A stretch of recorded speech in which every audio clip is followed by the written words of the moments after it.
YSQC falling apart. We got Thug, all of this foolishness going on right now, right? So everybody's talking about Thug. Right now, man, where do you think Thug, his personal grade is sitting amongst the people right now? Do you think here in Atlanta and also globally, people still look at Thug with that reverence? Because I was never really like a Thug fan. I never really liked his music. But I know my friends, everybody was loyal to Thug, Yeah. man, since day one. And I'm questioning now because those people would talk down on Gunna. So it's like, does this now Yeah. just apply to him? So how do you think I would say Thug's Q rating is right now amongst Okay. everybody in the culture? His brand is at an all-time low. Like I've followed Thug since he first started. Like he was introduced to Gucci by Pee Wee Longway. Wow. And Gucci signed him to like a little short deal, and then Gucci went away, and then he was able to work with 300, Kevin Liles, and Kevin Liles helped him to reach that level.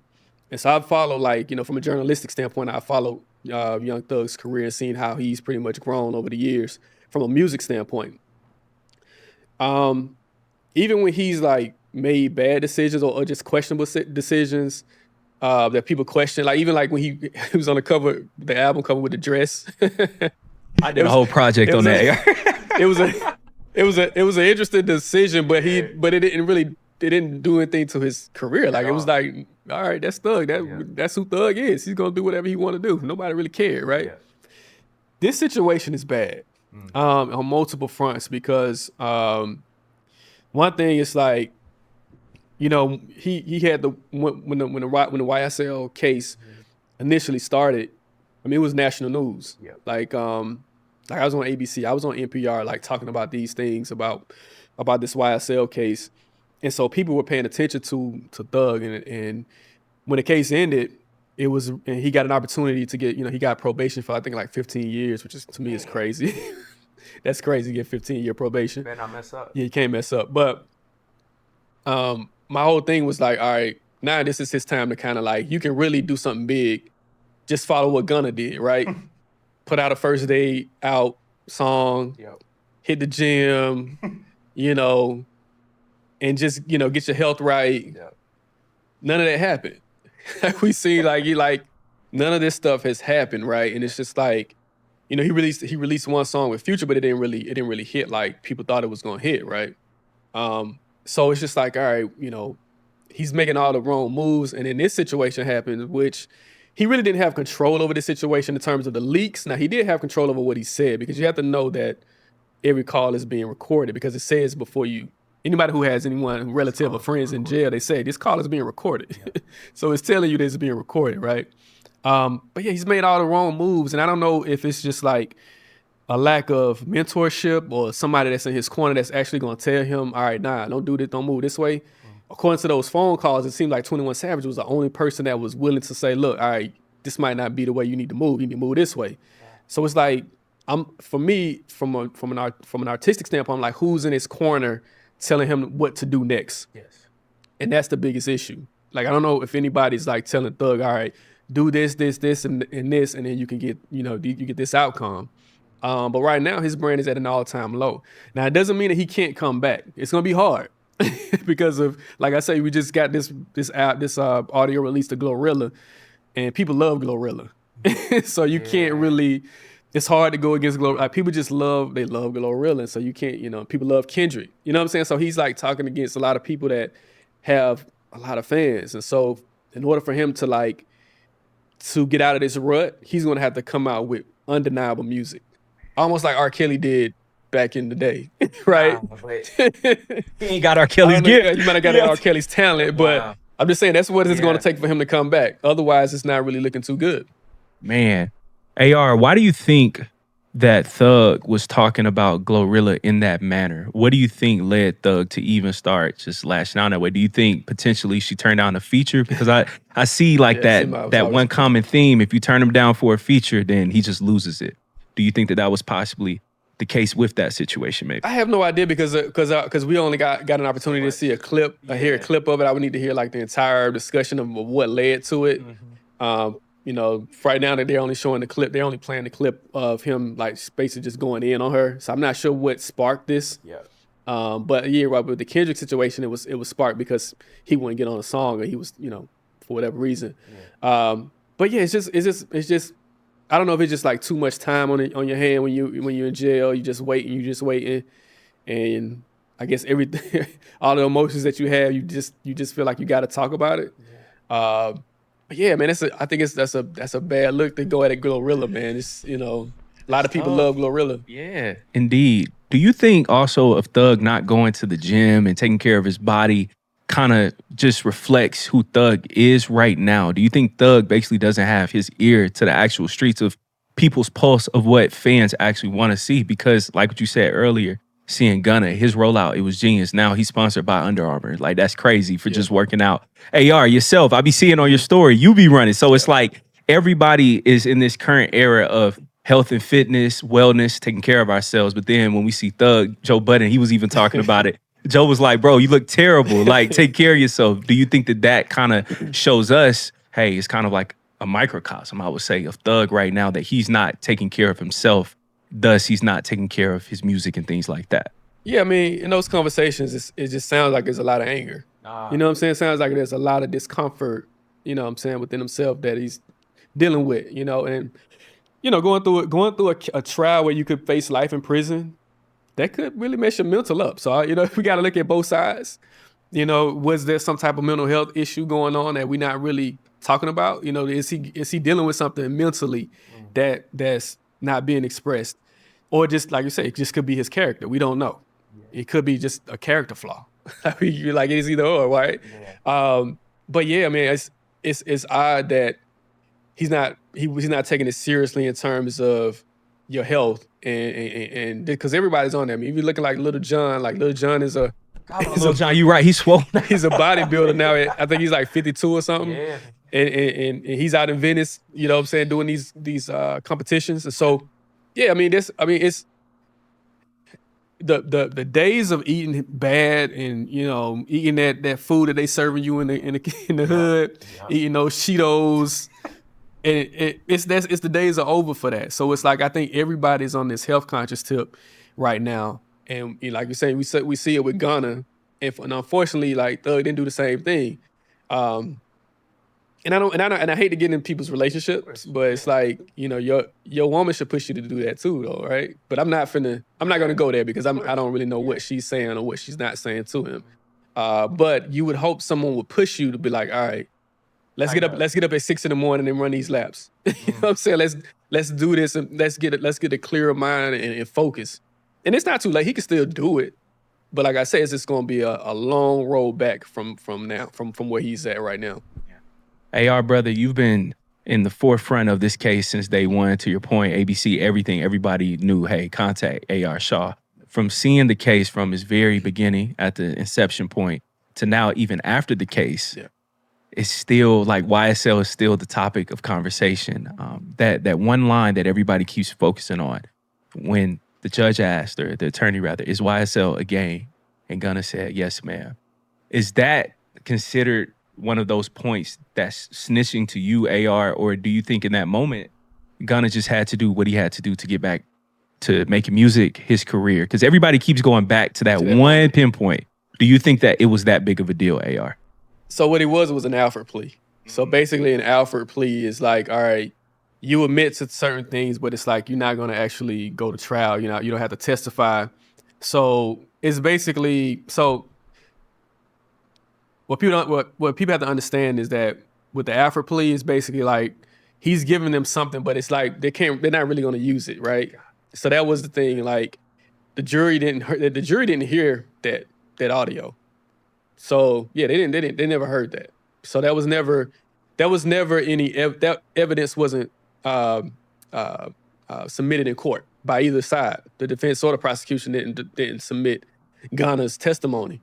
Gunna didn't really, and I told you when we first talked about this, and I saw and I just read the entire case and what the case was about. I'm like, Gunna doesn't really have anything connected to this. They really just trying to get a lot of people involved, and then they're gonna work backwards to try to figure out who they can get to like say something, right? But if you look at the case, Gunna didn't really have much involvement. he was just basically caught up in a bad situation. Like your parents say, don't be around the wrong people. This was a situation for Gunna. He was just around the wrong people. And so yeah, I don't, you know, from what I've seen in the court, what Gunna said didn't really have any. It didn't really matter what he said because it didn't have any weight on what the jury saw. So it wasn't an evidence that was submitted in court. And like I say, even if Gunna was to testify, it wouldn't have held any weight because he wasn't around YSL, and because most of the crimes that occurred was like 2015 and back, right? You know, this was stuff that was happening like 10 years ago. Yeah. And so Gunna really wasn't around then when all this the heavy stuff was going on. So that's why you got all, you know, stuff, you know, the Woodies and the, you know what I'm saying? Like, that's why you got the testimony from them because they were there for years, but Gunna really wasn't a part of that. So to me, the fact that Gunna was looped into that situation of him being considered a snitch just didn't really make sense because his testimony, I mean, well, it wasn't a testimony, but what he did in the Alford plea wasn't used in court. Thank you for that great breakdown because now after hearing all of that, I'm like, this was, to me, a real generated narrative that somebody created to push because now everybody then tried to call him a rat, all of those things. So what do you think led to him and Thug falling out then, if to your point that Gunna really didn't snitch to begin with? So what do you think caused that big split between Gunna and Thug then? Well, it wasn't a split between Gunna and Thug. It was a split with Thug and Gunna. So Thug was the one who was kind of like, you know, he felt a certain type of way. And we heard on those calls that he felt like he shouldn't have said anything. He wanted him to stay, just basically stay down, stay in jail, and then figure things out. To a certain extent, if Gunna would have stayed, like he was, like they didn't have anything on Gunna. So a conviction probably wasn't going to come Gunna's way at all. But he would have had to stay in jail longer. So it's just like, who wants to stay in Rice Street? The Fulton County Jail, which has like rats, and it's very deplorable because the conditions in Rice Street, Fulton County Jail, for those who are outside of Atlanta watching this, some of the most deplorable conditions that you're gonna ever find in a jail in America. It's really bad. So they're actually trying to figure out how to get more money into Fulton County to get some more, just to refurbish it in some type of way. But it's really bad. But yeah, so Gunna, for him, he's like, yo, I'm trying to get up out of here. So he had been in jail for quite a while when they offered him that Alford plea. And so I think for Thug, in Thug's eyes, it was kind of like, you know, he heard that clip from that audio clip of him saying that YSL is a gang. And I think it kind of like, you know, for him, I think it hurt him. Yeah. I think Thug was really genuinely hurt by Gunna. And I think he did invest a lot into him. Yeah. He put a lot of money into him, and then he did give him that platform. So we can't take that away from what Thug did. Thug did a lot for Gunna in terms of that initial push, that early push. So he was hurt. He was hurt by it, but I think he should have listened to 21 because 21 was like, look, man, I don't even think, brother, 21 Savage doing a conversation that was leaked. 21 Savage tells Thug, look, I don't think Buddy meant to hurt you like that. You know what I'm saying? I don't even think it was like that. And then, you know, then 21 gives him another option. He's like, look, instead of going at him, just extort him, which is messed up, quite messed up. But 21 was like, you need to, you know, get 80% from that next album, which I don't think was going to happen. But I think 21 was basically like, look, don't play it the way you're trying to play it because people don't care if he snitched or not. If he's making good music, they're going to rock with him. That's right. Wow. Hearing that, I think about on the same phone calls that were then, you know, leaked out to the world, to Twitter, about Thug referring to, hey, I bought this many bots for Gunna's album that then surpassed The Weeknd's, and it was a very, very close margin, which then shows that was true. Then him becoming number one came from those bots, and then that then confirmed everybody else's theories about artists buying bots for number one sales, all of those things. Initially, from hearing that part of the conversation, what were your thoughts about hearing about the purchasing bots and things of that sort? And do you think that other artists are also implementing that same strategy? So out of every audio, every audio clip that was leaked thus far, the audio about buying streams is by far the most dangerous clip that we've heard thus far because it's illegal. It's called payola. Payola is a federal crime, right? And so you can't admit to a federal crime and don't think it's not going to be any repercussions to what was said. Now it has to be proven. You have to prove that that this was happening. But the fact that it's mentioned twice, because he mentioned it first with the basically he was kind of going off and saying, look, I bought he didn't get those, he didn't beat The Weeknd. I bought those streams for him to get him to number one. That's the first time he mentioned it. And then I think he casually mentioned it to his manager a second time saying, well, can you do what we did for Gunna for this album? Yep. And so it's like twice that he's kind of hinting at buying streams. And so, yeah, that's dangerous. So that's out of everything that was said, like all this other stuff is just kind of just like chatty patty type stuff. It's just like, here's, going back and forth. It doesn't really have any, it doesn't have any effect on anybody. It's just like you just talking about people. It doesn't really mean anything. But the fact that you bought up streaming and purchasing streams, like I said, it could be considered a federal offense. And if this new Justice Department is kind of weird, so I don't know if they're gonna actually go after this. But at the same time, it's like if you admit a crime on a recorded album, not recorded. If you admit a crime on a recorded jail call, that's evidence for something else. So I would be if I'm a part of Thug's team, that's like the most concerning thing right now. They may want to figure out how to get rid of some evidence. I'm not trying to get involved and say, but it's serious. Like payola is serious. But and to your point, I think other artists do it. That's kind of at the center of this Drake versus Kendrick lawsuit, or well, Drake versus UMG lawsuit, is that Drake is saying that UMG bought streams for Kendrick based on Not Like Us, which no one believes that was the reason why he lost the battle. I don't know. But you're right. I think that's something that's done. Like I think it's done, and yeah, it could be something that's looked at further because he brought it up twice. So yeah, I would look out over the next few months and next few years to see if this payola mentioning of payola could take off in a certain type of way. AR, man, Thug, he's making me very nervous because I'm like, okay, phone call after phone call keeps getting leaked. Yeah. Do you think that eventually we might be and get to a point to where Thug is admitting to possible crimes on these leaked calls? Also, do you think Fonnie Willis and the city of Atlanta is done with Thug, or do you think that they're still pressing on to try to find some way to reel him back in?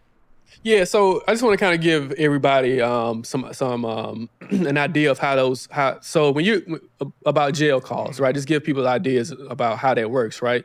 So as journalists, there's a thing, they have the Open Records Act, right? So with the Open Records Act, as journalists, we can basically file and say we want a conversation or something that otherwise you might say confidential. You could get access to a jail call. Now, most jail calls are private, and they won't release the jail call unless it's something that's like a crime or something that's detrimental to the community. So otherwise, most jail calls usually stay private, right? But if, let's say, a journalist finds that, okay, we believe that this person admitted to a crime on a conversation with so-and-so, they can submit an open records request for that audio, get the audio, and then do whatever they want to. So I'm not sure if this is the case. If someone got an open records request and got that done, but that's pretty much how it usually works. Now then again, it's like if someone's in that system, if they work for the Fulton County jail, or he was at Cobb County for the most of his stay too. So if someone works within that system, they have access to that too, and they leaked, probably could have leaked it as well. So we don't know who leaked it. Now that's going to be the interesting thing in terms of getting to the bottom of the leaks and where those leaks came from. So that may be a whole other thing within itself. So I don't know if Brian's still thinking about putting out a cease and desist, because they could do that as well, put out a cease and desist and try to get to the bottom. And then he could possibly file a lawsuit against the county be, in some type of way. Not sure if it's going to work, but I'm just saying you have to explore all options in this case. So, I don't know if I'm not going to say Fonnie Willis is still trying to, like a lot of people are saying, yeah, Fonnie is releasing these audio tapes. We don't know that. We don't have any evidence that Fonnie Willis is behind the release of these audio leaks. So we don't know. We don't know where it's coming from. But like I say, there's more audio. So he was in jail from like 2022 into like earlier this year. So that's like almost 2 or 3 years worth of audio. Yeah. And you're right. We don't know what else is coming. Like they're releasing new audio every single day. Somebody's over this, bro. Hey, they got a whole rollout. Like it's coming every day. They got a rollout. Yeah, man.